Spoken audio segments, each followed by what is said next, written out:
요한계시록 강의 9번째 시간입니다. 올해 1월 개신교 시민운동 단체인 기운실 기독교 윤리 실천운동에서 한 세미나를 개최했습니다. 이 세미나의 주제는 한국교회의 사회적 신뢰도 발표 세미나입니다. 이 기운실은 2008년부터 여론조사를 통해서 교회 신뢰도 조사를 해왔습니다. 이번이 6번째인데 이 전국 성인 1000명을 대상으로 조사를 진행했습니다. 결과가 어떻게 나왔을까요? 3년 전인 2017년도에 비해서 더 높아졌을까요? 아니면 낮아졌을까요? 안타깝게도 큰 차이는 없었습니다. 먼저 한국교회 신뢰 여부를 묻는 질문에 31.8%만이 교회를 신뢰한다고 답했습니다. 반면에 63.9%는 교회를 신뢰하지 않는다고 답했습니다. 이게 무슨 말입니까? 결국 우리 국민 3명 중 이 2명이 교회를 불신하는 것으로 드러났습니다. 다음으로 이 목회자에 대한 신뢰도 역시 한국교회의 신뢰도와 비슷했습니다. 목사의 말과 행동에 믿음이 간다는 질문에 신뢰한다 30%, 신뢰하지 않는다가 68%를 차지했습니다. 이는 이 성도들, 그리스도인에 대한 신뢰도 마찬가지입니다. 기독교인의 말과 행동에 믿음이 가는지를 묻는 질문에 신뢰가 32.9%, 불신이 65.3%를 차지했습니다. 그렇다면 한국교회가 잃어버린 신뢰를 회복하기 위해서 개선해야 될 문제는 무엇일까요? 크게 3가지입니다. 불투명한 재정 사용이 1위, 교회 지도자들의 삶이 2위, 타 종교에 대한 태도가 3위였습니다. 이 목회자가 개선해야 될 문제는 윤리, 도덕성이 51.5%로 가장 높았습니다. 또한 성도들이 개선해야 될 문제로는 남에 대한 배려 부족, 정직하지 못함, 그리고 배타성 등으로 나타났습니다. 이 발제를 맡은 조성동 교수는 이번 여론조사에 대해서 이렇게 평가했습니다. 교회를 신뢰하지 않는다는 응답이 꾸준하게 증가하고 있다. 이번 조사는 현재 한국교회의 위치가 우리 사회에서 적대적인 위치에 있음을 보여주는 결과이다.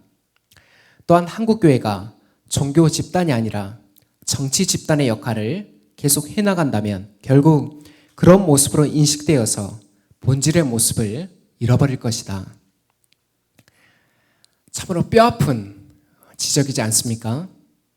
교회 리더인 저나 구성원인 여러분이나 정말 심각하게 들어야 될 대목인 것 같습니다. 오늘 본문의 주제는 2 증인의 예언입니다. 오늘 본문에 등장하는 이 2 증인은 교회 공동체를 상징합니다. 이 한마디로 2 증인의 비유는 교회의 사명을 가르치는 비유입니다. 이 앞서 본 통계서처럼 현재 한국교회는 방향을 잃어버린 상태입니다. 그렇게 빛과 소금은커녕 불신과 적대의 대상이 되어버렸습니다. 오늘 말씀을 통해서 2 증인의 예언에 나타난 교회의 사명을 다시금 새롭게 깨닫기를 권면합니다. 더불어 너희는 세상의 빛이라 말씀하신 주님의 음성 앞에 겸손히 서는 시간이 되기를 축복합니다. 승리하는 증인들, 첫 번째는 2 증인의 사명입니다. 우리 1절에서 6절 말씀 함께 읽도록 하겠습니다. 시작. 나는 지팡이와 같은 측량자 하나를 받았는데 그때 이런 말씀이 내게 들려왔습니다. 일어서서 하나님의 성전과 제단을 측량하고 성전에서 예배하는 사람들을 세어라. 그러나 그 성전의 바깥들은 측량하지 말고 내버려 두어라. 그것은 이방 사람들에게 내주었기 때문이다. 그들이 그 거룩한 도성을 42달 동안 짓밟을 것이다. 나는 내 두 증인에게 예언하는 능력을 줄 것이다. 그들은 1260일 동안 상복을 입고 예언할 것이다.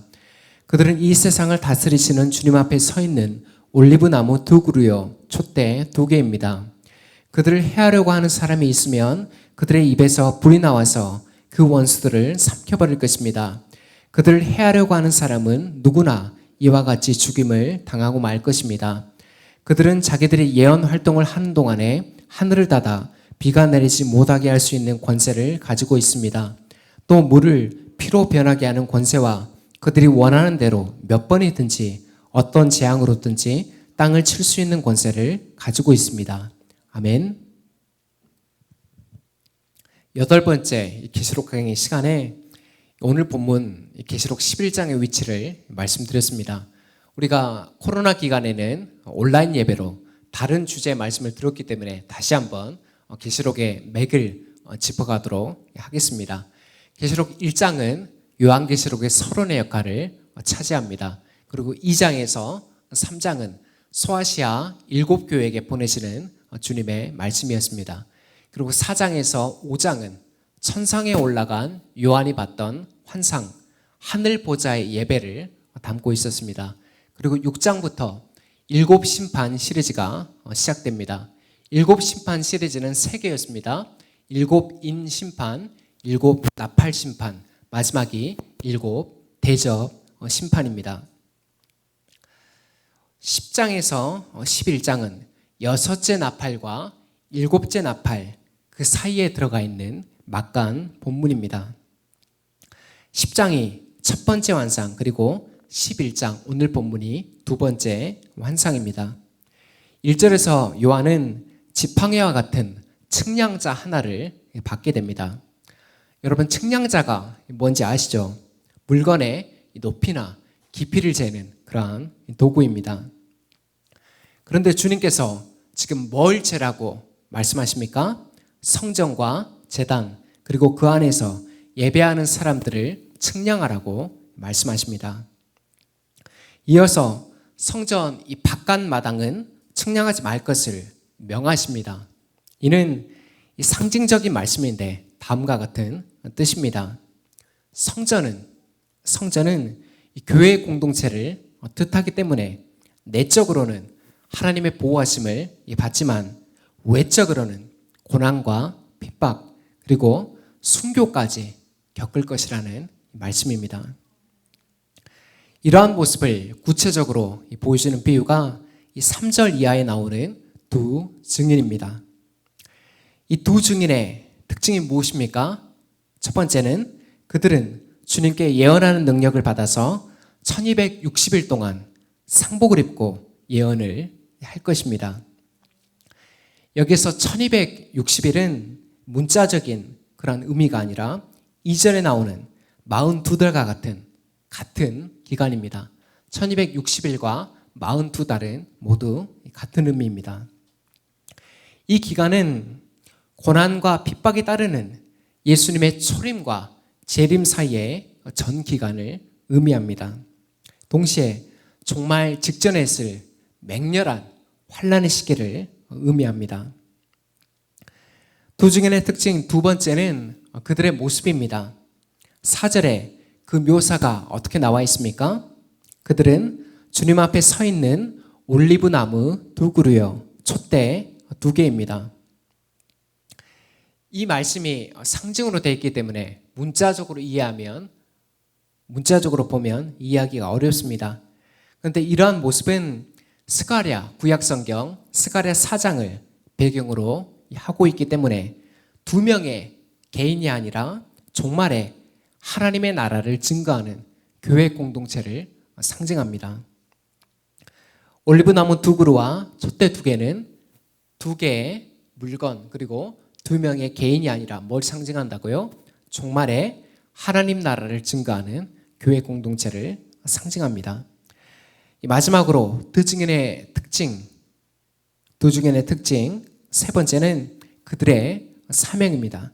6절을 한번 보십시오. 이 두 증인은 하늘을 닫아서 비가 내리지 못하게 하며 물을 피로 변하게 하는 그런 권세를 가졌다고 이야기합니다. 구약에 있는 두 선지자가 생각나지 않습니까? 모세와 엘리야가 떠오릅니다.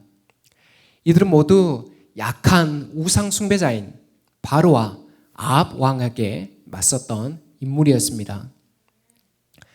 결국 두 증인의 사명은 악한 세상에 임박할 심판을 선포하며 하나님의 주권을 드러내는 사역입니다. 두 증인의 사명은 악한 세상에 임박한 심판을 선포하며 하나님의 주권을 드러내는 사명입니다. 올해 2월에 아카데미 시상식이 미국 LA에서 열렸습니다. 이번 시상식은 한국 영화에 새로운 이정표가 세워진 날이었습니다. 왜 그렇습니까? 영화 기생충이 92년 역사상 최초로 무려 4관왕을 차지했기 때문입니다. 그렇다면 기생충은 어떻게 전 세계 관객의 마음을 사로잡았을까요?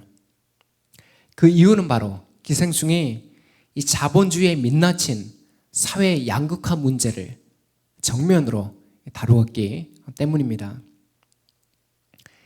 이 주인공인 송강호, 기택 가족이 사는 그 반지하방과 박 사장이 사는 대저택은 부와 빈곤의 모습을 매우 대조적으로 보여줍니다. 놀라운 사실은 영화 속의 그런 양극화의 묘사가 우리의 현실과 크게 다를 바가 없다는 사실입니다. MBC PD수첩은 신년 특집으로 부동산 투기 문제를 고발했습니다. 당신이 아파트를 살 수 없는 이유, 집 있는 사람의 나라, 커지는 풍선효과, 불안한 사람들, 이렇게 3부작에 걸쳐서 방영을 했습니다. 그렇다면 우리 그리스도인은 이러한 부동산 불패 신화를 어떻게 바라봐야 될까요? 미국의 경제학자 헨리 조지는 1987년 진보와 빈곤이라는 책을 발간했습니다. 그는 책에서 이렇게 말했습니다. 우리 사회가 발전함에도 빈곤이 사라지지 않는 이유는 토지 사유제로 불로소득이 지주에게 귀속되기 때문이다. 우리나라에서는 1960년대 이후에 고 대천덕 신부님께서 토지 정의 운동을 전개했습니다. 레위기 25장 23절에 보면 땅은 하나님의 것이니 영구히 사고 팔지 말라, 이러한 교훈이 담겨져 있습니다. 이는 땅의 주인은 하나님이며 인간은 토지의 사용권만을 위임받았다는 말씀입니다. 결론이 무엇이냐면 교회와 그리스도인은 땅을 재산 증식이나 부동산 투기에 이용해서는 안 된다는 말씀입니다. 교회가 부동산을 통해서 대형화를 추구하고 부와 힘을 축적하는 것은 하나님 나라의 사고방식이 아니라 철저히 이 세상의 사고방식입니다. 여러분, 우리가 사는 이 자본주의 사회에서 최고의 신이 누구입니까? 재물의 신 만몬입니다. 재물의 신 만몬이 최고의 우상입니다. 또한 이 만몬 숭배의 중심에 현재 부동산이 있음을 그 누구도 부인할 수가 없습니다. 사랑하는 여러분, 우리 솔직하게 한번 답변해 봅시다. 우리는 하나님과 만몬 중에 누구를 더 의지하고 있습니까? 하나님입니까? 아니면 만몬입니까? 만몬은 끊임없이 부와 안정을 약속하지만 우리는 속지 말아야 됩니다. 이스라엘이 하나님과 함께 바알을 섬겼을 때 그 결과가 어땠습니까? 여러분, 구약에 보면 이스라엘이 하나님을 배신하고 하나님을 뒤로하고 바알만을 섬긴 것이 아니라 하나님과 함께 바알을 섬겼습니다. 혼합주의 신앙이죠. 그 결과가 어떠했습니까? 평안이었습니까? 파멸이었습니까? 철저한, 완전한 파멸이었습니다. 그렇기 때문에 우리는 기억해야 됩니다.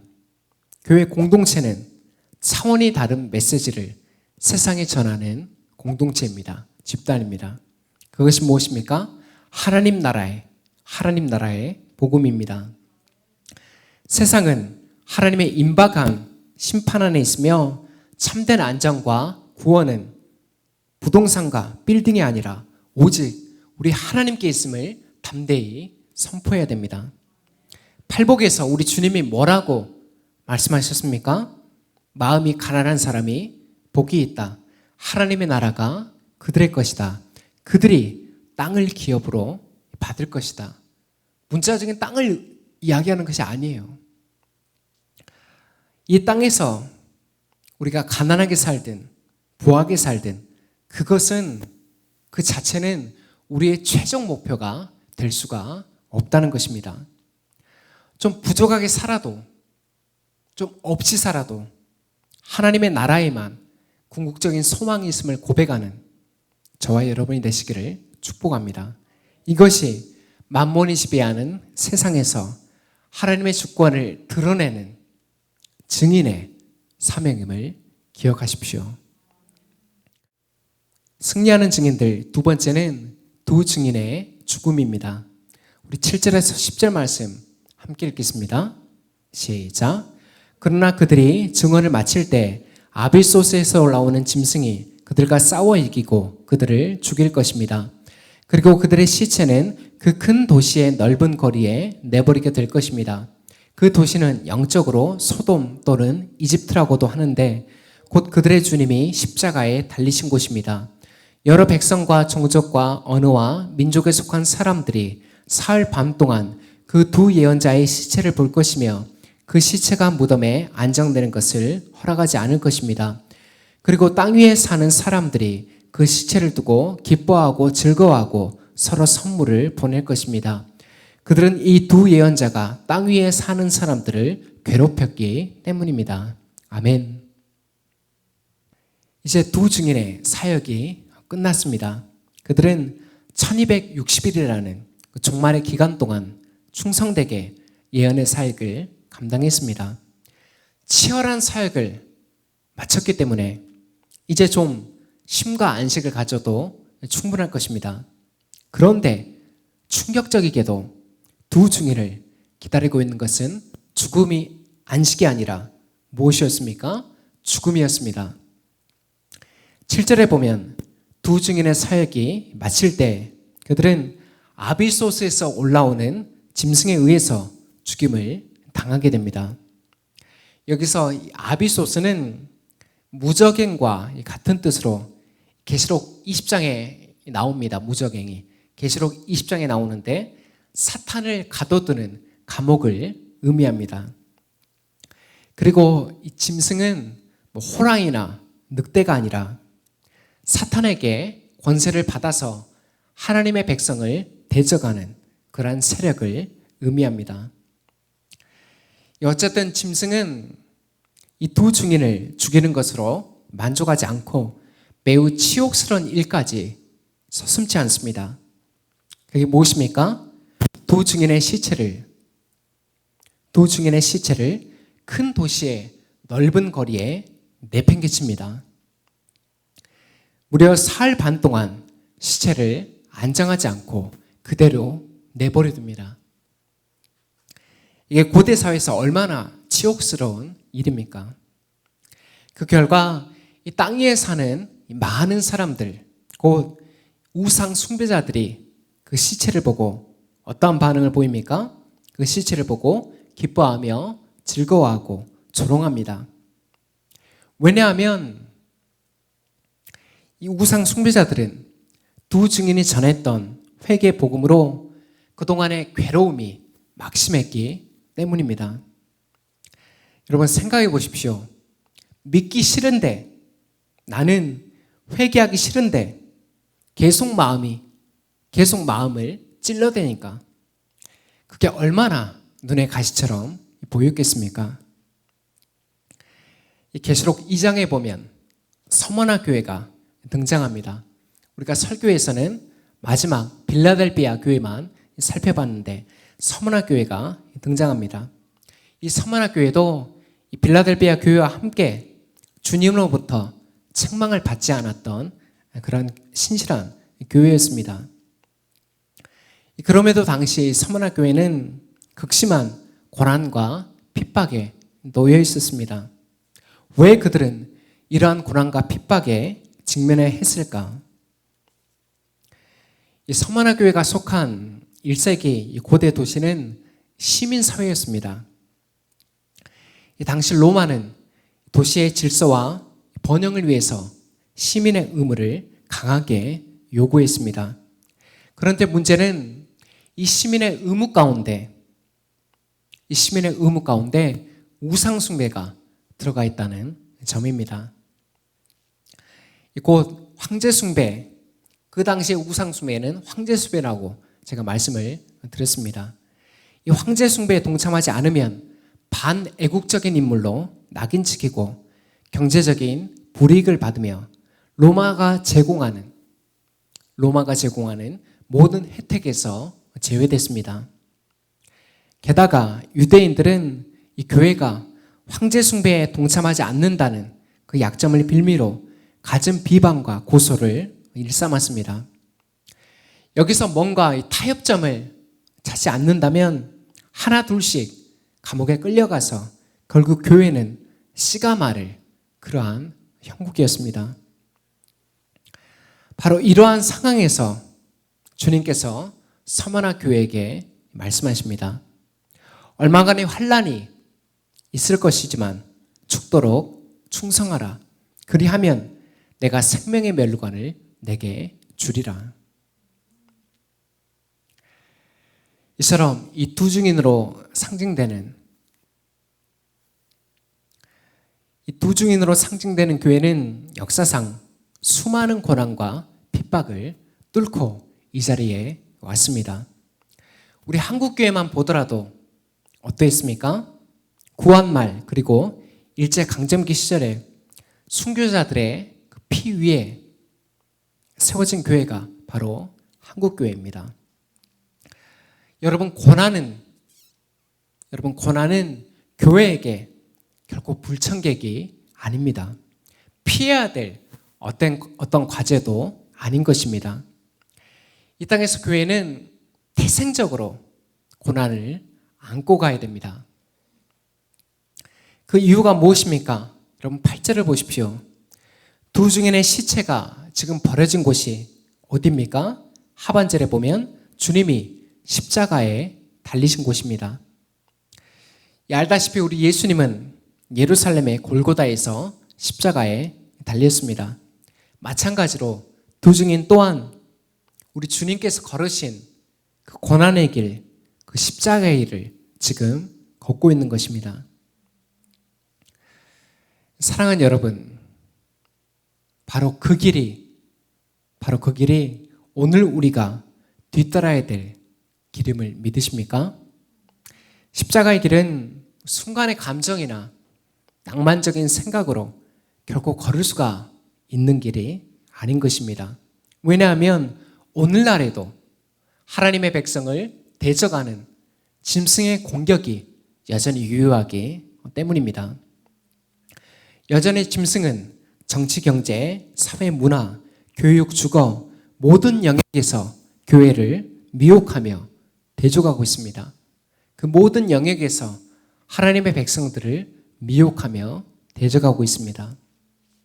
그럼에도 죽음을 무릅쓰고 고난을 자처하는 신실한 증인들이 있기 때문에 오늘도 하나님의 나라가 이루어지는 것입니다. 이 십자가의 길이 왜 헛된 수고, 미련한 고생이 아닌지를 이제 마지막으로 살펴보도록 하겠습니다. 승리하는 증인들, 마지막은 두 증인의 부활입니다.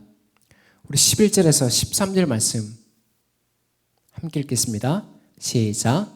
그러나 사흘 반이 지난 뒤에 하나님에게서 생명의 기운이 나와서 그들 속으로 들어가니 그들이 제 발로 일어섰습니다. 그것을 목격한 사람들은 큰 두려움에 사로잡혔습니다. 그 두 예언자가 하늘로부터 자기들에게로 이리로 올라오느라 하는 큰 소리가 울려오는 것을 듣고 구름을 타고 하늘로 올라가니 그들의 원수들이 그것을 지켜보았습니다.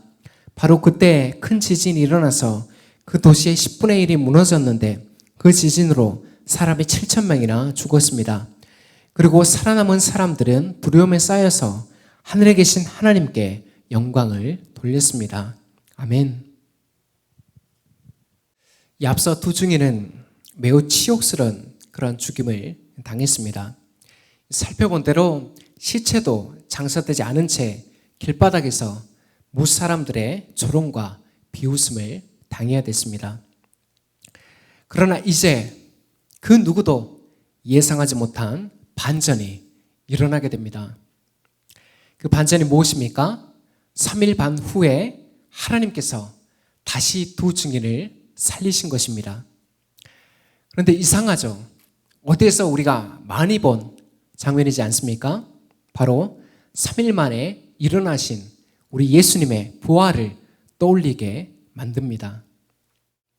이처럼 두 증인은 고난과 죽음만이 아니라 승리의 부활도 철저히 어린 양 예수의 그 발자취를 따라갔습니다. 이 부활한 두 증인을 보고 땅 위의 사람들은 기겁하며 내자빠집니다. 이어서 두 증인은 하늘의 음성을 듣고 구름을 타고 승천합니다. 이 반전은 여기서 끝이 아닙니다. 아직 하나 더 남아 있습니다. 이 두 증인의 승천 후에 큰 지진으로 도시의 10분의 1이 무너졌습니다. 이 일로 죽은 사람이 7천인데 이 숫자는 문자적인 의미가 아니라 완벽한 심판을 상징합니다. 결국 살아남은 우상 숭배자들은 큰 두려움에 쌓여서 하나님께 영광을 돌리게 됩니다. 곧 두 증인의 부활과 승천이 무사람들을 하나님께로 돌아오게 하는 회개로 이끈 것입니다. 여러분, 내일이 무슨 날인지 아시나요? 5.18 민주화운동 기념일입니다. 특별히 올해로 40주년을 맞아서 다양한 기념사업이 펼쳐지고 있습니다. 이번 기념식은 이 망월동에 있는 민주묘지가 아니라 옛 도청 앞 민주광장에서 열려질 예정입니다. 코로나19로 규모가 많이 축소됐지만 항쟁의 최후 격전지에서 열리는 기념식이기 때문에 어느 때보다 더 의미가 큰 기념식이 될 것 같습니다. 여러분, 5.18하면 뭐가 먼저 떠오르십니까? 특별히 우리 광주 시민들은 울분과 분노가 가장 먼저 떠오를 것입니다. 벌써 40년이 지났지만 발포 책임자가 누구인지, 안매장, 행방불명된 사람들은 어디에 있는지 여전히 그날의 진실은 밝혀지지가 않았습니다. 한마디로 광주의 아픔은 어떻습니까? 현재도 진행 중입니다. 40년 전에 계엄군과 끝까지 맞서다 산화한 고 윤상원 열사가 있습니다. 그는 당시 이렇게 말했습니다. 오늘 우리는 패배할 것이다.